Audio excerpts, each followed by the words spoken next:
ప్రభుత్వంలో ఉన్నటువంటి organisations like టీఆర్డీఓ,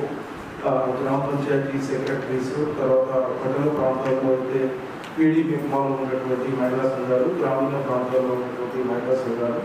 first మనం స్టెప్ బై స్టెప్ వాళ్ళందరినీ ఎడ్యుకేట్ చేసుకుంటూ వెళ్ళాలి. ఏ సీజన్లో ఎలాంటి జబ్బులు వస్తాయి, మనం ఎలాంటి చర్యలు తీసుకుంటే వాటిని బారిన పడకుండా ఉండొచ్చు అనేది ఒకటి ఆలోచించి మనం ఫస్ట్ ఆ విలేజ్లో ఉన్నటువంటి వాళ్ళతోటి మనం ముఖ్యంగా కోఆర్డినేట్ చేసుకొని వాళ్ళని మనం గైడ్ చేసినట్లయితే వాళ్ళు ఇంటర్ వాళ్ళ సభ్యులు, మహిళా సంఘాలు అంటే వాళ్ళ సభ్యులు, తర్వాత అర్బన్లో అయితే అర్బన్ నిర్మాణకు సంబంధించినటువంటి మహిళా సంఘాలు వాళ్ళు కూడా వాళ్ళ పరిధిలో చర్చించుకొని అది వాళ్ళు సక్రమంగా ఈ కార్యక్రమాలన్నీ నిర్వహించినట్లయితే ఈ సీజనల్ కండిషన్స్ వీటి బాగా పడకుండా ఉంటాం.